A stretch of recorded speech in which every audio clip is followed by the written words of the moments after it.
Up on Newswatch, a dangerous Arctic blast freezes the Northeast. How this latest round of winter weather will impact your weekend. Plus, a Chinese spy balloon is spotted over Montana. And in sports, the Ohio hockey team has a daunting task ahead of them over the next 2 days. Newswatch starts right now.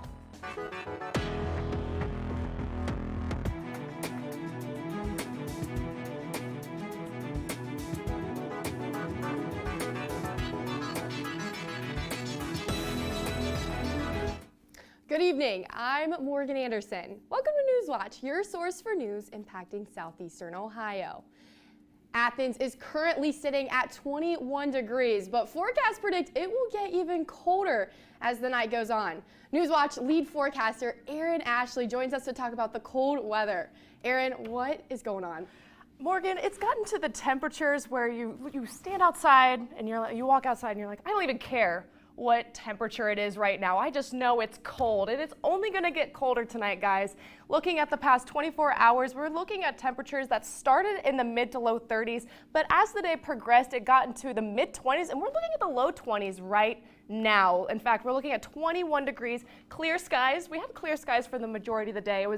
I would say it's deceivingly not pleasant outside, actually, because of all that sunshine. But that wind, I'll talk about it in my full forecast, what we might expect with the wind this weekend, but we're looking at northwesterly winds at 7 miles per hour. Pressure's rising, and I'll talk a little bit more about what that means for us here in southeast Ohio. We got some partial cloud cover over the majority of our region. Nothing too chaotic, but again, something I really want to stress is that we are going to see some nice sunny skies, but those temperatures aren't going to climb too nice as what we've seen throughout the day today.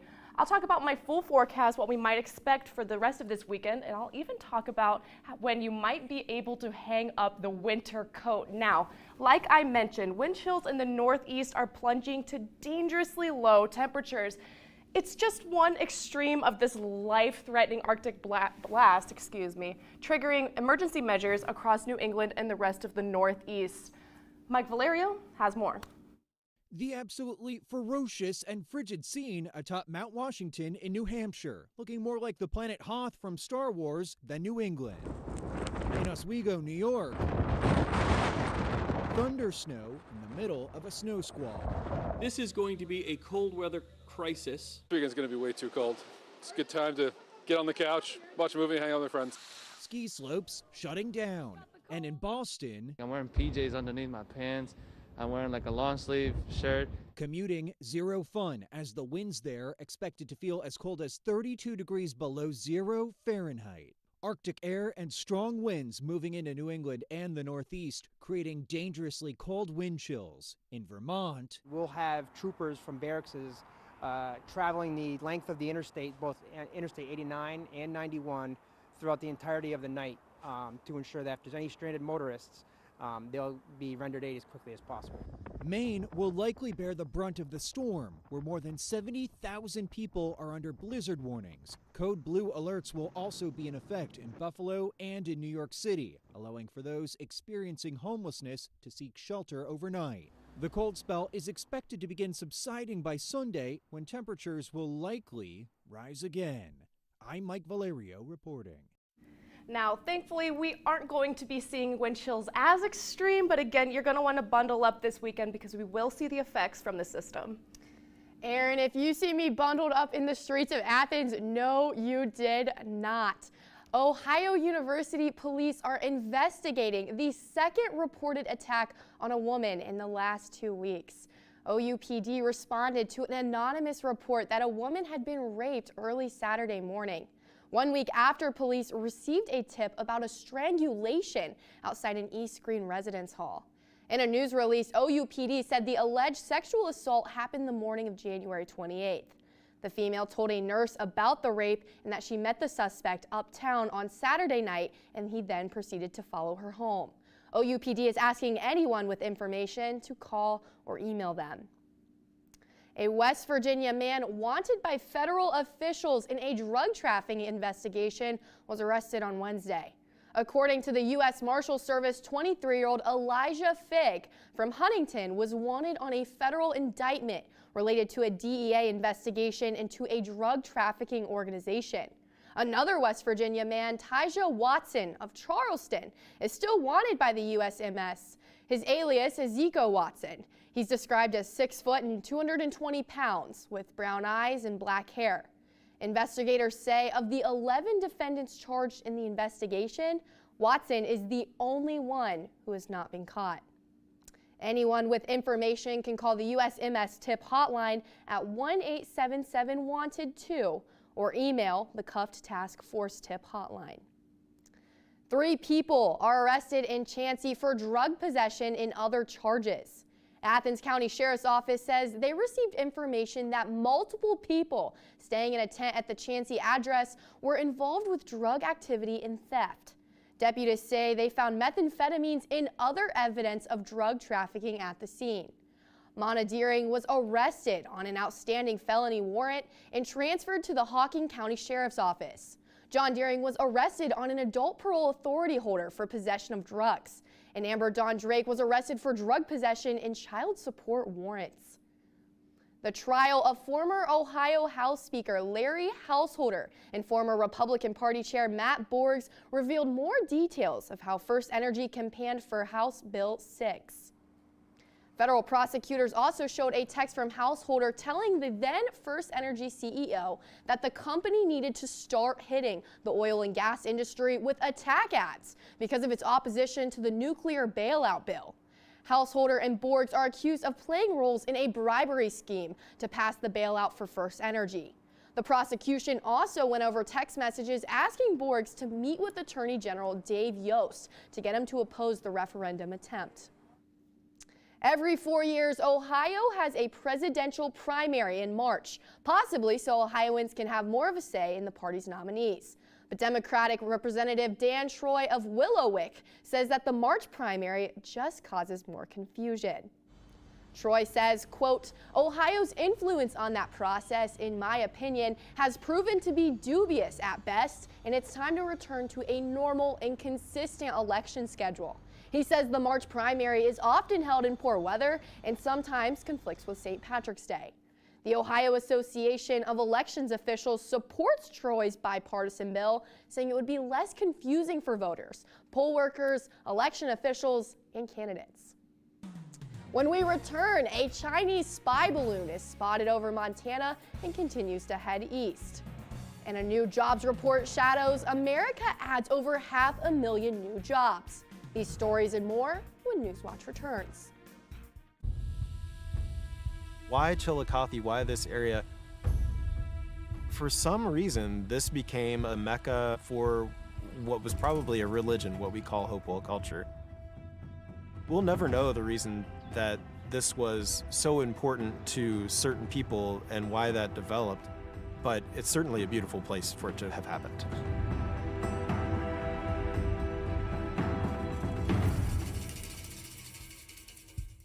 When I was a kid, Pahokee was the place to be.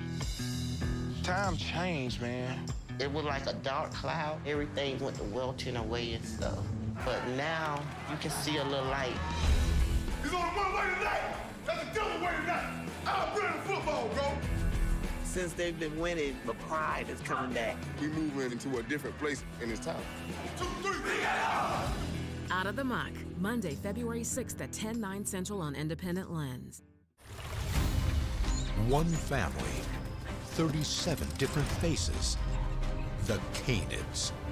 Wolves, foxes, jackals, and dogs. They are supreme survivors and the most successful carnivores on the planet. This is the ultimate look at dogs in the wild.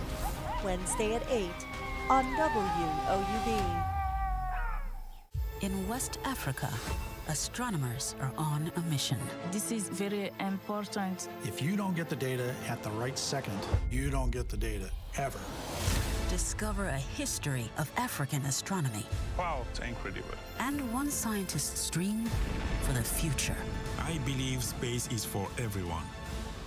Star Chasers of Senegal on Nova. Wednesday at 9 on WOUB.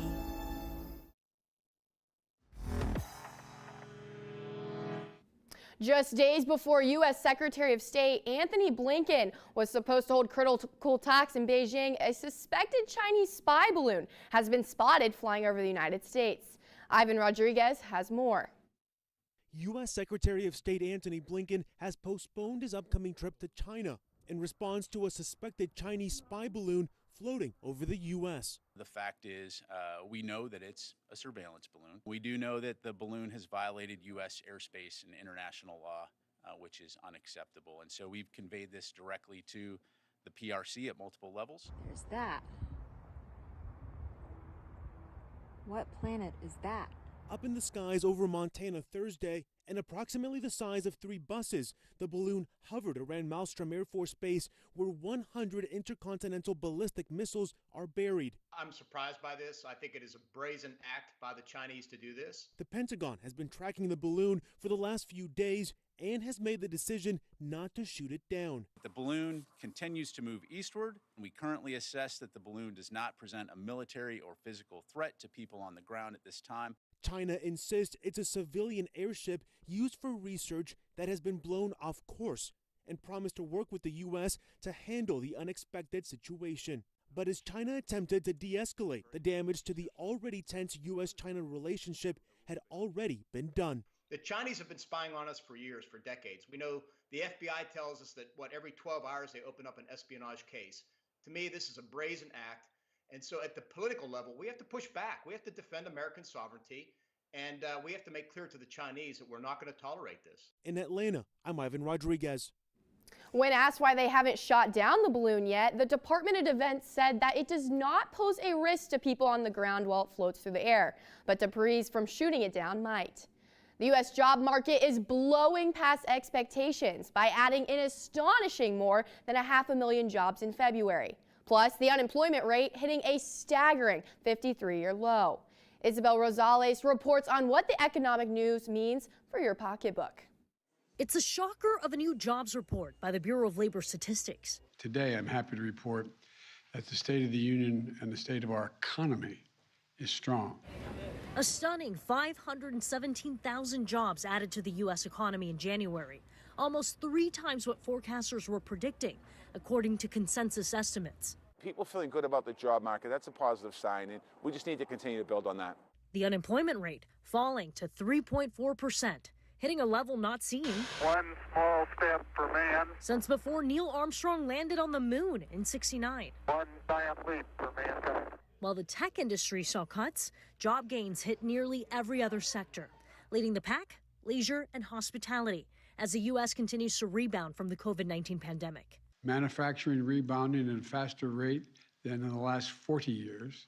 A hot labor market means we're not in a recession, but it also may complicate the Federal Reserve's efforts to slow down the economy in order to combat inflation. It's a month-by-month approach to see how we can continue to bring inflationary pressures down and allow people the opportunity to get into good-paying jobs. As the labor market refuses to quit, Wall Street fears a still hot economy could mean more aggressive interest rate hikes on the way from the Fed. I'm Isabel Rosales reporting. The report comes less than 24 hours after a different report saying U.S. companies laid off more than 100,000 employees. Winter's not over, but flu season appears to be winding down.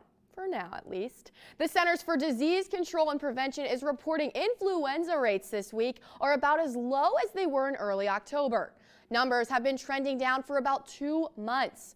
Flu peaked earlier this year in late November, but it's been a fairly typical year with 25 million illnesses, 280,000 hospitalizations, and nearly 17,000 deaths. RSV and COVID-19 infections have also been trending down, but infection rates can be unpredictable. According to the CDC, flu activity can peak in February. Here in Ohio, health officials were worried about a triple-demic of COVID, flu, and RSVP in the winter months. But Ohio Health Director Dr. Bruce Vanderhoff says after a spike in the flu and RSV in November, the numbers have fallen off. But none of the viruses have magically disappeared, he says. Vanderhoff says there are still 15 COVID deaths a day in Ohio, but about 100 a week, and only 15% of Ohioans have received an updated booster.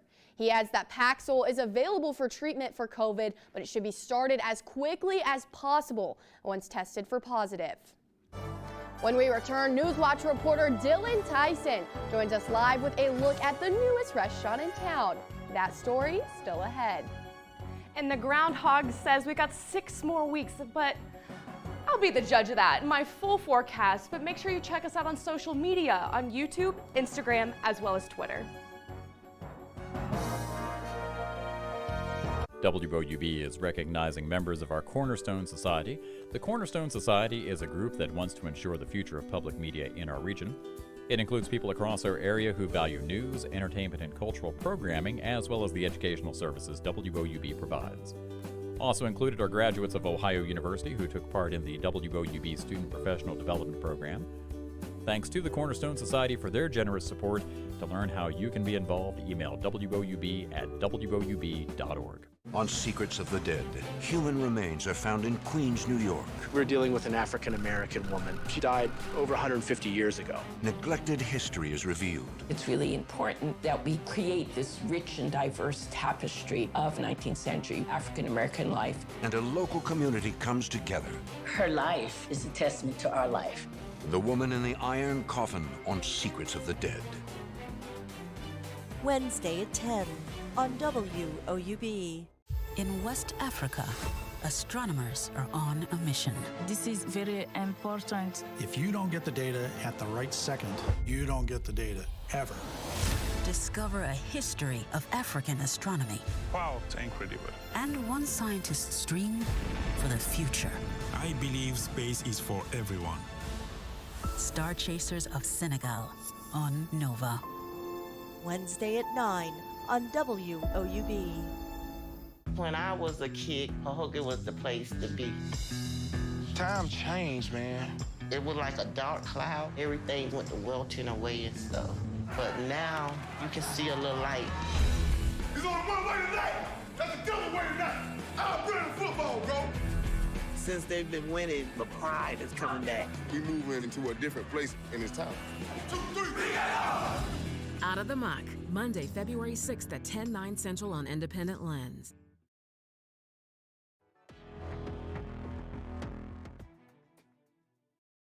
Newswatch, and if you were outside at all today, that temperature is not looking too good. But again, it was deceivingly pleasant outside, mostly sunny skies, but that temperature did not even get close to that freezing point. We saw temperatures in the mid-20s for the majority of the day, and that low temperature will not be too pretty tonight, guys. You're going to want to bundle up heading out the door tonight. Now, if you look at the live radar, you can see there's not much happening above our area. As far as precip goes, it's going to be a pretty uneventful night. Besides those temperatures, might I add, 12 degrees is really, really, really low, and wind chills are going to play a huge factor in making this 12 degree feel even colder, even into the single digits. Mostly clear skies.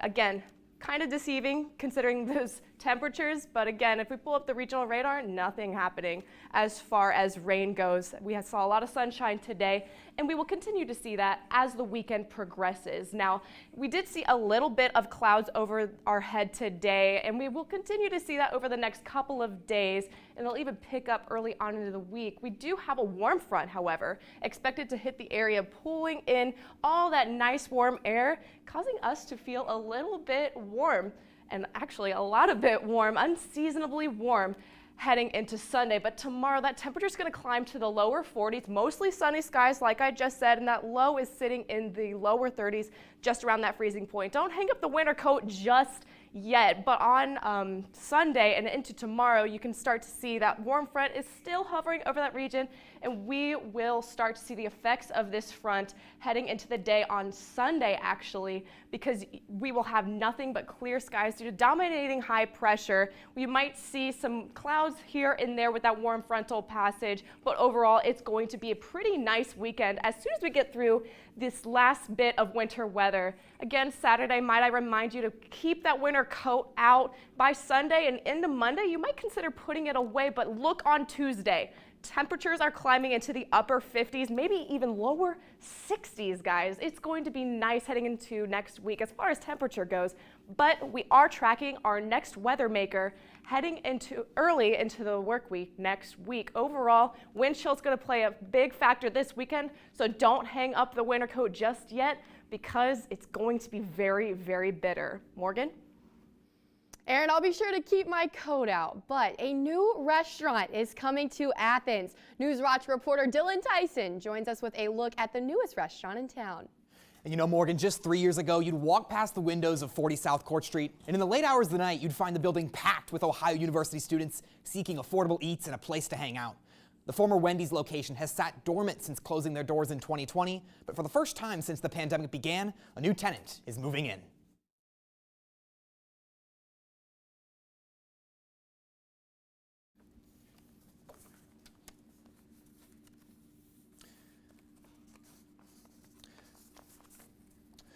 So unfortunately, we're not going to have that story for you just yet. But Morgan, I would like to ask you, before we make the big reveal, you know, who would you like to see make their appearance on Court Street? You know, Dylan, I'm thinking on the bricks, right? You're talking about late night eats, super affordable. There's a few that come to mind, but I think reigning supreme to my Central Ohio roots, I'm opting for Waffle House. I would love to see a Waffle House on Court Street. And I mean, you know that Wendy's was super well known for its late night, crowds. A Waffle House late at night on Court Street, oh, that could get messy, but I think it'd be a great addition. I think Cane's is really the easy choice for a lot of people, but we don't have that story today, but what I will tell you is that it's Oriza Asian Grill. It is a chain based in West Virginia that serves Asian foods, including build your own bowls and Asian-inspired wraps. Very similar business structure to Ginger. They are set to open potentially later this year, but before they do that, they'll need official approval from the Historic Preservation Commission on their architecture plan. They meet on February 13th. You want to hear what students have to think? You'll have to check out WOUB PBS on our digital platforms. Talk about yum, a Valentine's treat for me. I can't wait to see it, Dylan. Thank you. Thank you. And in sports, the TVC Ohio title was on the line between the Lady Buckeyes and Lady Marauders last night. But first, here's a look at what's coming up tonight on your public television station.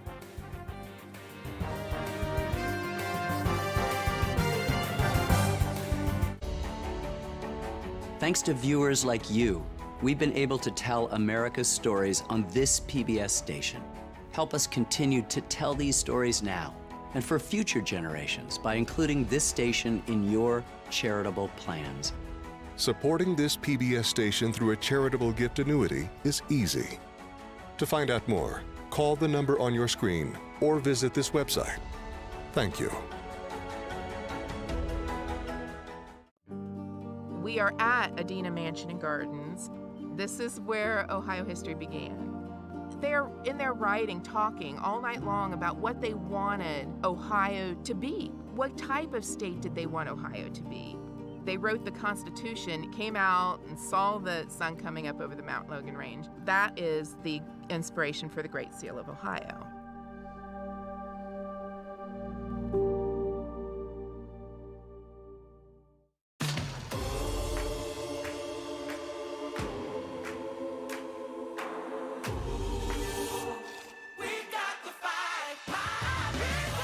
Black Americans created a world on the other side of the color line, a world behind the veil. Black people create spaces where we can be seen by each other. Sometimes you just want to celebrate how dope it is to be black. Friday at 9 on WOUB. Next time on Antiques Roadshow, which of these treasures do you think is the coolest? I love that you said that because nobody says cool when they talk about pottery. Oh, I know. This is one of the sexier male costumes because there's something very sexy about a guy in this kind of a jumpsuit. They were just lying for a really long time in my grandma's attic. Find out more next time on Antiques Roadshow from Santa Fe's Museum Hill. Monday at 8 on WOUB.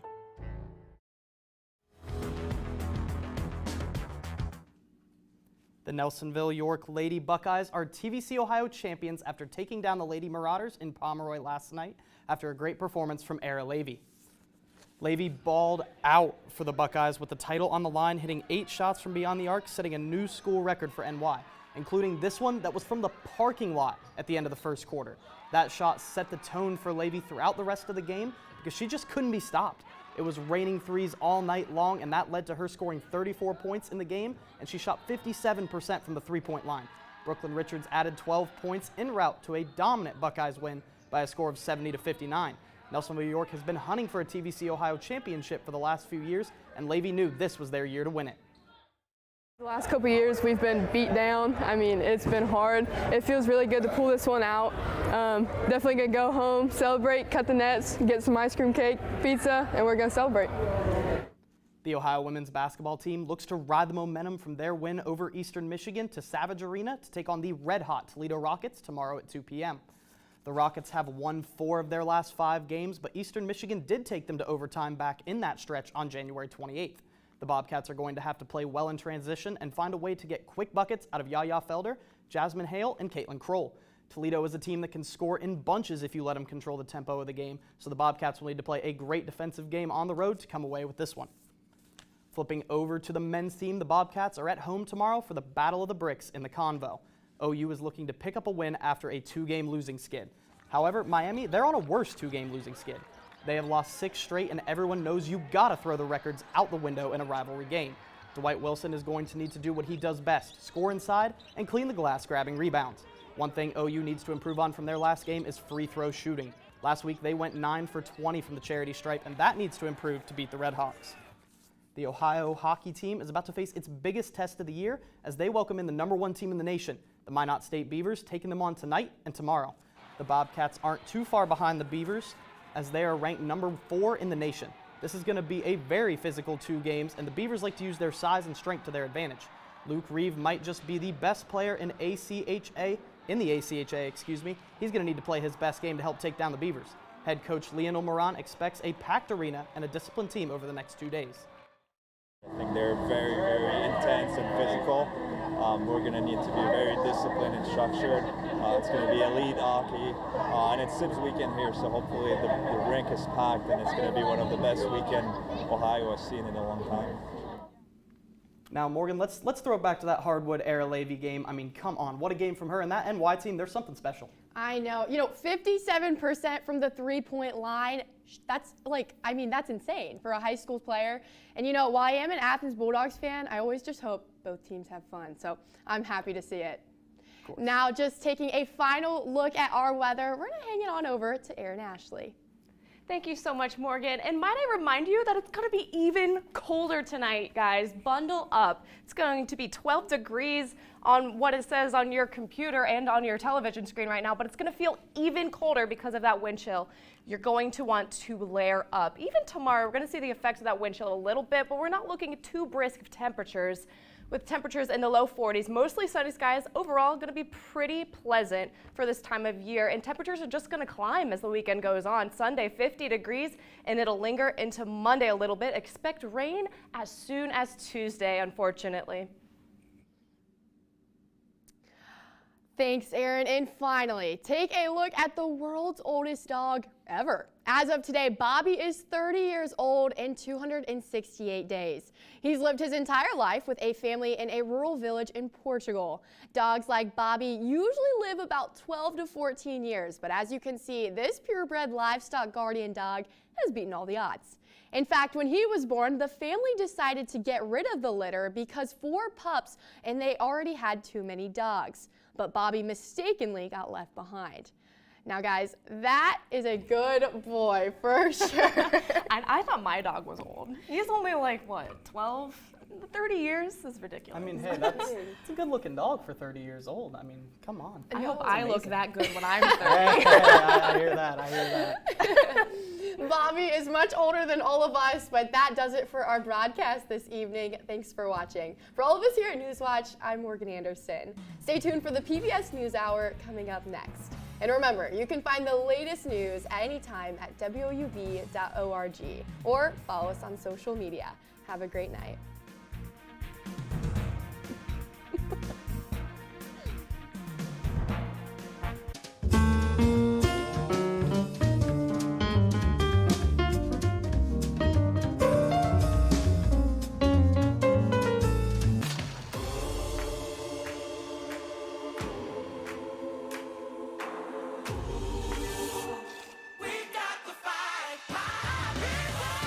Black Americans created a world on the other side of the color line, a world behind the veil. Black people create spaces where we can be seen by each other. Sometimes you just want to celebrate how dope it is to be black. Friday at 9 on WOUB.